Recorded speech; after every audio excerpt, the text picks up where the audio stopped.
tayo ng Math-aral. Sa Math, walang maiiwan. Math-sayang Math-aral, tayo ng Math-tuto upang ika'y umasenso.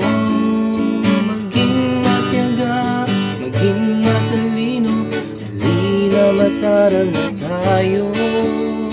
Maging matyaga, maging matalino, halina Math-aral na tayo.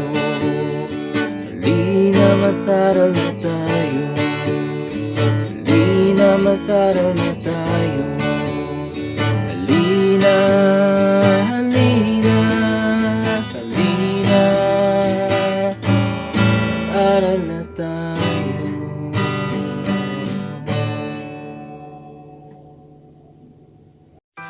Good morning mga batang mandunong at sa lahat ng home learning partner. Welcome to our Project SOAR, series of online academic reviews for CLAID Learning Module. Muli, ako si Teacher IMEE ng Mandaluyong High School, ang inyong teacher reviewer para sa advanced lesson ng Quarter 4, Week 3, Mathematics 7. Mga batang mandunong, ihanda na inyong mga tablet or CLAID Learning Module. Humiram na ng calculator at yayain na sina nanay at tatay dahil Math-sayang Math-aral, tayo ng matuto kasama ang ating mga madhal sa buhay. I am going to discuss with you about the measures of central tendency of ungrouped data. Our objectives for our lesson: first, illustrates the measures of central tendency, the mean, median, and mode of a statistical data. Next is to calculate the measures of central tendency of ungrouped data. For our review of the previous lesson, look at the given data. So the given data below shows the number of minutes that 50 grade 7 students spent during an online class. So nandito na nakalista lahat ng number of minutes in attending an online class of 50 students. Okay? Kaya tag-10 yan, no? So, create a group frequency table for the given set of data using the appropriate interval. Okay? So, ang ating interval ay 7. Okay? So, ang given interval natin dito ay 7. So, anong gagawin natin? First is to write our title, which is the frequency distribution table of number of minutes in attending an online class of 50 students. Next is to draw our table. So, meron tayong tatlong column na table dito. Okay, wherein the first column, dito natin isulat yung class interval, di ba?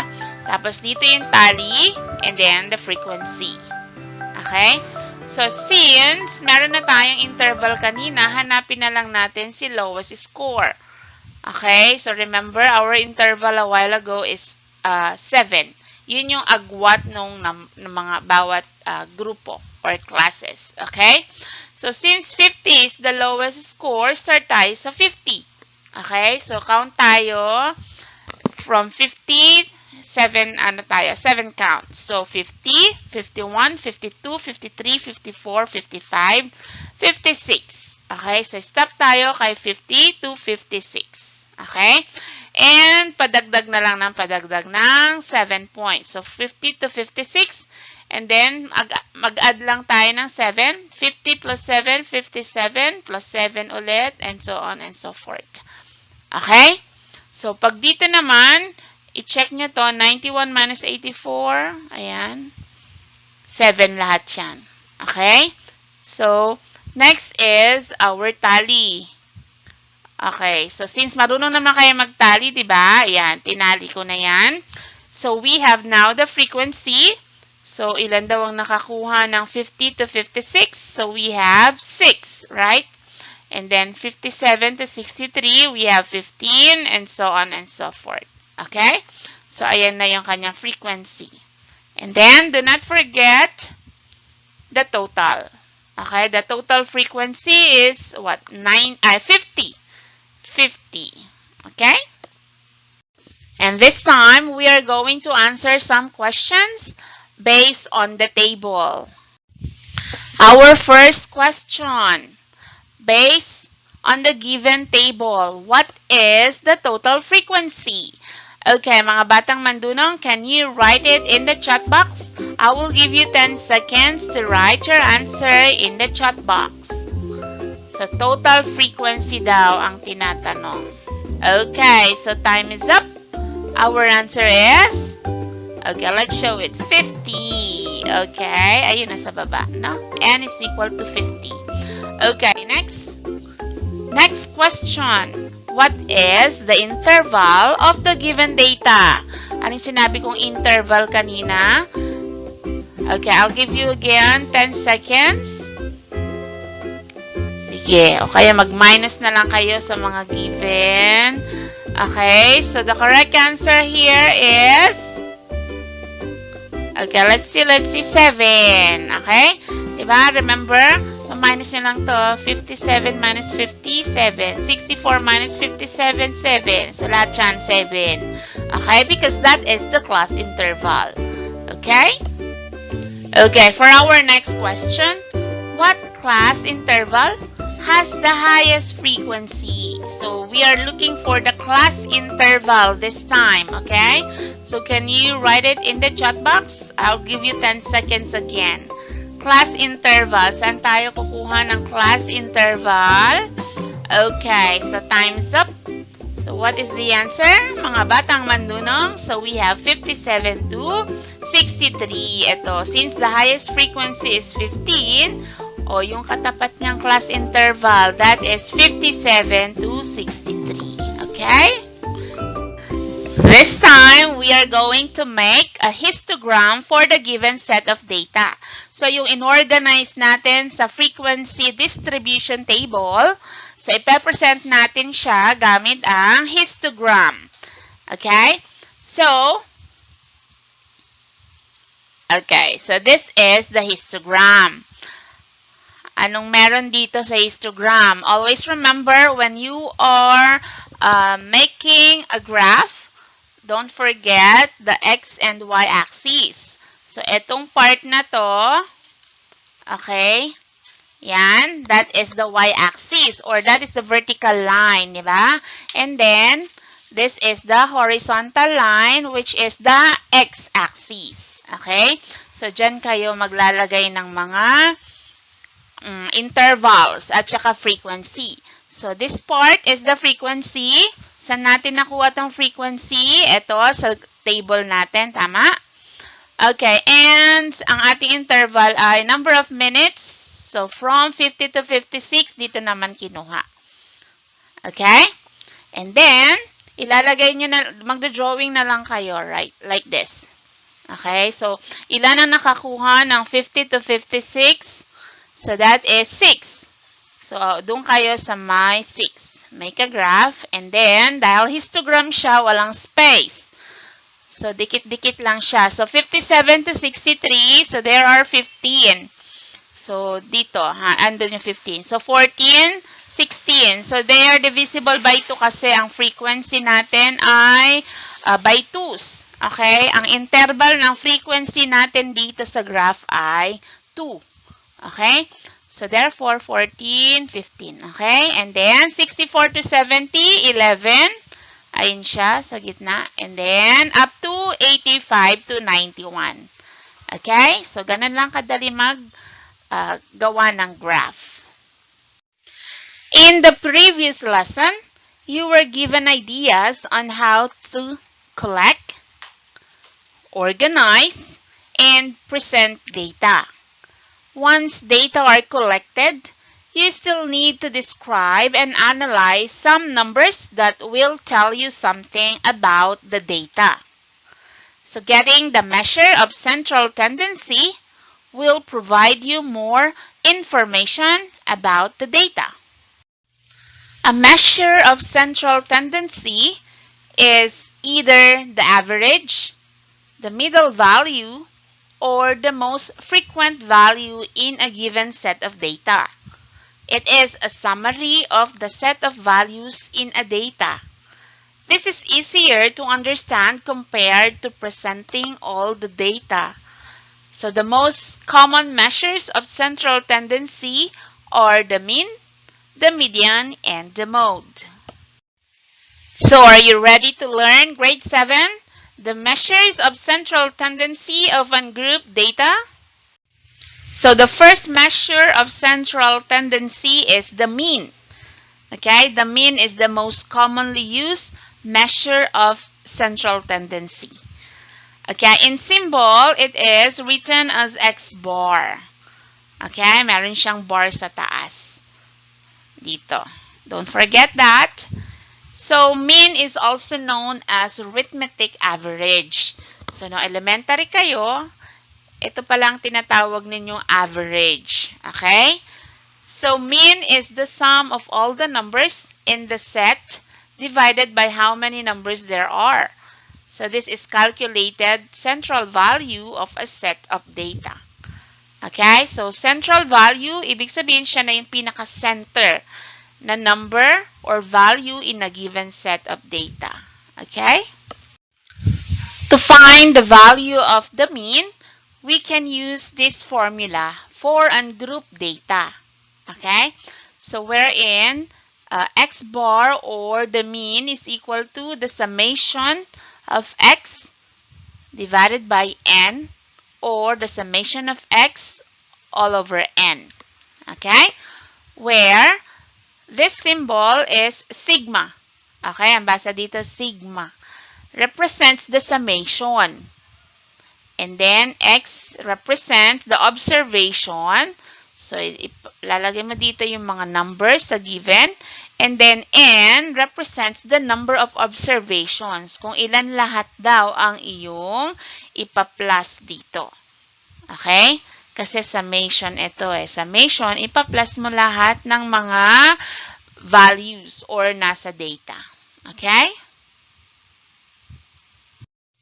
For our first example, find the mean for the data 3, 9, 12, 5, 6, 12, and 17.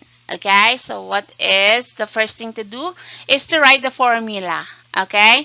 Mean is equal to the summation of X divided by N. Okay? So, ilista natin yung summation of X. So, we have X sub 1 plus X sub 2 plus X sub 3 plus X sub 4 plus X sub 5 plus X sub 6 and X sub 7. Okay? So, saan galing yun, ma'am? So, because there are only 7 observations.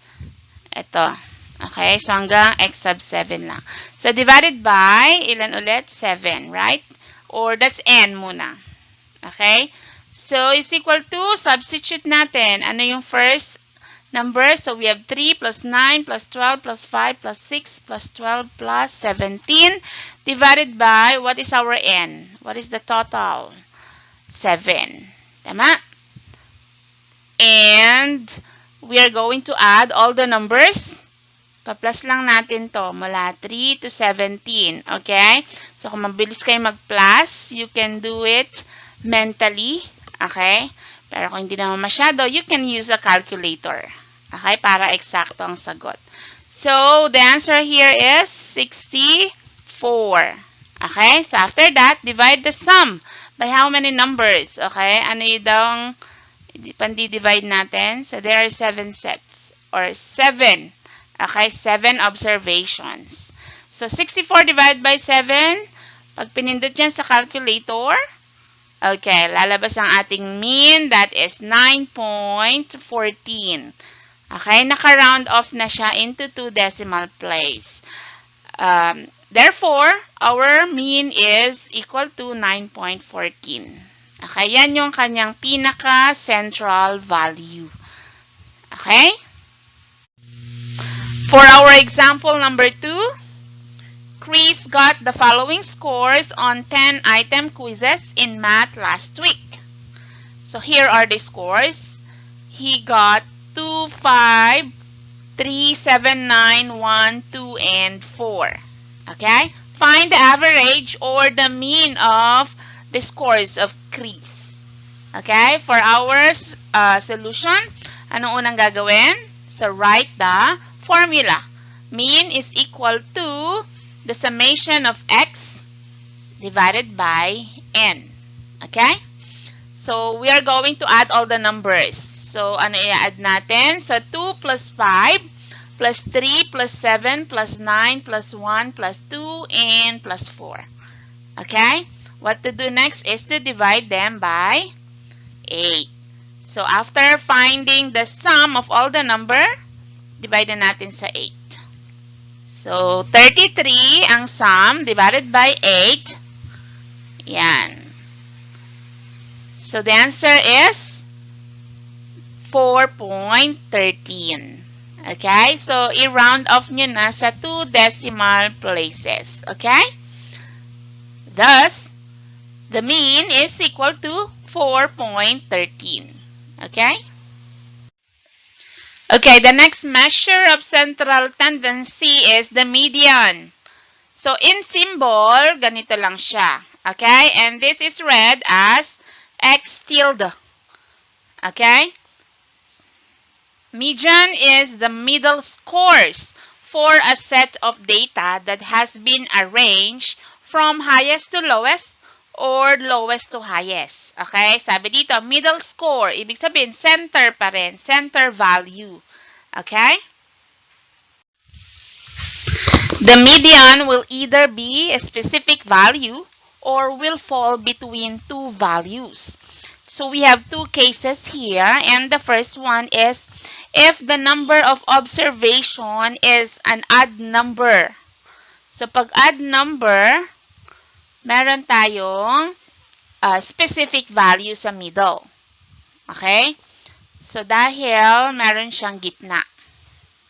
Okay? So, the second case is kapag even number naman ang given.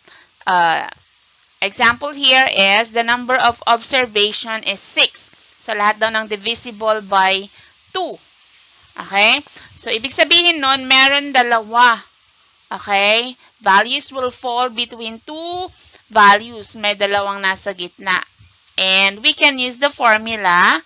So, we have the median is equal to x sub 3 plus x sub 4. Kung anong value nung dalawang nasa gitna. So, divided by 2, yun ang magiging median. Okay? Again, this is true for even number of observation. Okay? Itong unang case, yung may specific value for odd number. Okay? Wala kasing partner yung isa. Dito kasi sa even number, may partner siya. Okay?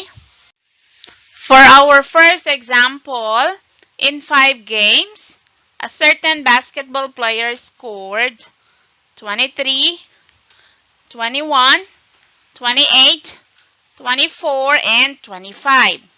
So, find the median score ng ating basketball player. So, what is our step here? So, you are going to arrange all the numbers from lowest to highest or highest to lowest. Okay? Kung anong gusto nyong arrangement. Is it increasing or in decreasing order? Okay? So, gawin natin ang increasing order or from lowest to highest. So, we have 21, 23, 24, 25, and 28. Okay? And then, ano daw ang gagawin natin? So, you are going to get the middle score. Okay? Nakita nyo, ilan ang numbers dito? We have 1, 2, 3, 4, 5. O, tingnan nyo yung mga kamay ninyo. Okay? Sa daliri ninyo, kapag yung number 5 na yan, nasan dyan yung middle? Okay? Middle finger. Okay? Diba yung nasa gitna? Pang ilan yan? Pangatlo, no? So, therefore, ito siya. 1, 2, 3. Okay? So, the middle score is 24. Tama? Okay. So, the median is 24 because it is the middle number in the arranged data set. Okay? So, Kaya dapat naka-arrange. Hindi pwedeng as is na lang tong given. Okay? You need to arrange all the numbers from highest to lowest or from lowest to highest. Okay? So, example number 2. What is the median of the following set of numbers? So, we have 10, 4, 5, 6, 3, 7, 6, and 10. Okay? So, for our solution, you are going to arrange all the numbers from lowest to highest. Again, or from highest to lowest. Okay? So, increasing tayo. So, ayan. So, 3, 4, 5, 6, 6, 7, 10, and 10. Okay? So, if you notice, ilan ang number of observations natin? We have 1, 2, 3, 4, 5, 6, 7, 8. 8. Di ba? 8. So, ibig sabihin, wala siyang gitna, no? So, there are no specific value for the median here. Okay? So, ibig sabihin, dalawa ang nasa gitna. Ito, no? Ayan. So, we have 6 and 6. So, kukunin natin yung average ni 6 and 6, right? Kasi yun yung pinakagitna niya. Nasa gitna. So, using our formula, diba? So, 6 plus 6 divided by 2 is equal to 6 pa din, no? Siyempre, 6 tsaka 6 yan, edi same pa rin yan. Okay, therefore, what is our median? So, the median is 6 because it is the average of the two middle numbers in the arranged data set. Okay? Okay, this time I will give you a hint for median para hindi nyo makalimutan. Okay? So, it sounds like medium, right? So, look at the drawing of the t-shirts here. So, small, medium, large. Always think of middle when you hear median. Okay, grade 7. And now for the last measure of central tendency, we have the mode. Okay, in symbol, it is written as X and then my hat sa taas. Okay? So, it is the most frequent score in a set of data. So, it is okay to have one mode or more than one mode or no mode at all. Okay? For our first example, what is the mode in the set of data? So, we have 9, 3, 4, 5, 2, 6, 5, and 9. Okay? So, our first step here is to arrange the numbers in order to see if there are numbers that repeat. So, aayusin pa rin natin siya. Okay? So, we have 2, 3, 4, 5, 5, 6, 9, and 9. Okay? And then, kunin natin, nasan dyan yung may kapareho. Yan. Si 5 tsaka si 5. Meron pa ba? Yes, meron pa. Si 9 tsaka si 9. Okay? Since pareho silang naulit ng dalawa. Okay? So, both 5 and 9 occurred twice. Thus, there are two modes which are 5 and 9. Okay? So, dalawang mode natin dito sa given nating to. So, since there are two modes, then it is a bimodal. Okay? Bi means two. So, dalawa ang mode. Okay?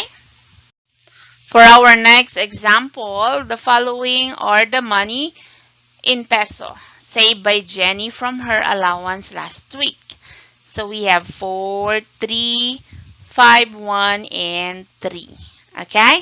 So, again, first thing to do is to arrange the numbers in order. Okay? So, ayusin natin. So, ano mauna? 1, 3, 3, 4, and 5. Obviously, ayan ang naulit, no? Most frequently. Okay, since the number 3 is, number 3 occurred twice. Dalawang beses daw siyang naulit, no? The mode is 3. So, yun na yung mode natin, yung naulit na number. Okay? So, ilan ang mode natin? Since there is only one mode, then it is unimodal. Ang tawag daw dyan ay unimodal. Uni means one. Diba? Okay. And for our last example, we have 6 students were asked how many hours they spent playing Mobile Legends in a week. Their answers were 2, 9, 1, 5, 7, and 4. What is the mode? Okay. So, again, arrange the numbers in order. Okay? So, ayusin nga natin. So, we have 1, 2, 4, 5, 7, and 9. Right? Okay. May naulit kaya? Tingnan nyo nga kung may naulit na number. Okay. Since no number occurred more than once. So, walang naulit, di ba? No number. Then, there is no mode. Okay? So, pag walang naulit, yun, no mode na siya. Okay. And now, I will give you a hint for remembering the mode. Okay? The first 2 letters give you a hint. Okay?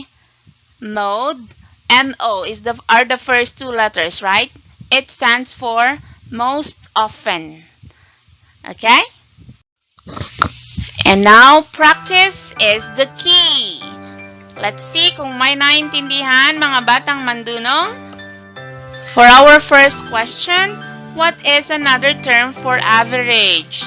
Is it the mean, the median, or the mode? I'll give you 5 seconds for this. Okay? So, you write in the chat box, mga batang mandunong. Okay, time's up. So, the correct answer here is mean. Okay, mean is for average. Next, what do you call the middle number in a data set when arranged either in ascending or descending order? Is it the mean, median, or the mode? And again, 5 seconds. Okay, time's up. So, what is your answer in the chat box? So, obviously, it's the median. Huh? Median, middle. Okay, and for our next question, what do you call the number that occurs most often in a data set? Again, is it the mean, median, or the mode? 5 seconds. Pakisulat nga ang inyong mga sagot sa chat box. Okay, time's up. So the correct answer here is the mode. Okay? M-O. Ayun, M-O na most often. Okay, good job mga batang mandunong. Okay, for our next question, you can use your calculators o kung mabilis naman kayo mag-compute, okay, go. Kahit walang calculators. Okay? In a certain math test, 6 students got the following scores. 63, 19, 40, 14, 17, and 38. Find the mean. Okay, I will give you 10 seconds. So you write your answer in the chat box, okay? So 10 seconds. Sige, pindot-pindot sa calculator. You are going to what? Add them, then divide, right? Okay, so time's up now. Okay, so what is your answer? The correct answer here is 31.83. Oh, madami bang nakatama? 31.83, letter B. Okay, and for our last problem here, students gave the following answers in hours when asked how many hours they spend on watching television on a certain day. So, we have 3 hours, 5 hours, 18 hours. Wow, ang tagal ah. 5, and then 3, 6, 2, 6, and 6. Okay? So, Batang Bayan, find the mean of the given set of data. Okay? Sige nga, use your calculator. I will give you again 10 seconds. Sige, sulat sa chat box pagkatapos ma-solve ang ating mean. Okay, are you ready? Sige. Time's up. So the correct answer here is 6. Tama? So just add all this. I-plus nyo lang lahat. 10 divided by, ilan to? 2, 4, 6, 8, 9. Divided by 9. So ang sagot ay 6. Okay, next is find the median. Ano daw ang median ng data set na to? Okay? So sige, another 10 seconds. Okay. Go, mga batang mandunong. What is the median? Always remember to arrange first bago kayo kumuha ng median. Okay, so time is up. So the correct answer here is, ayusin muna natin. Okay? So we have, yan. So dapat in order. So we have 5. Okay? Kasi 9 lang sila. So ibig sabihin may specific value na may gitna. So the correct answer is 5. Okay? Marami bang nakatama, mga batang mandunong? Okay, how about the mode? Ayan, napakadali lang yan. Okay, isang tingin pa lang, alam na. What is the mode of the given data set? Ayan, nakaayos na. So, 10 seconds to write your answers in the chat box. Okay, so time's up now. What is the answer? Obviously, anong mode? Okay, the answer is 6. Okay? Napakadali lang, di ba, mga batang mandunong? Again, before I end my presentation, I would like you to always remember, mga batang mandunong, that Christ is the center of our home. A guest at every meal, a silent listener to every conversation. Thank you so much for watching, mga batang mandunong. Laging tandaan, batang mandunong, walang maiiwan, kabahagi ng bilang.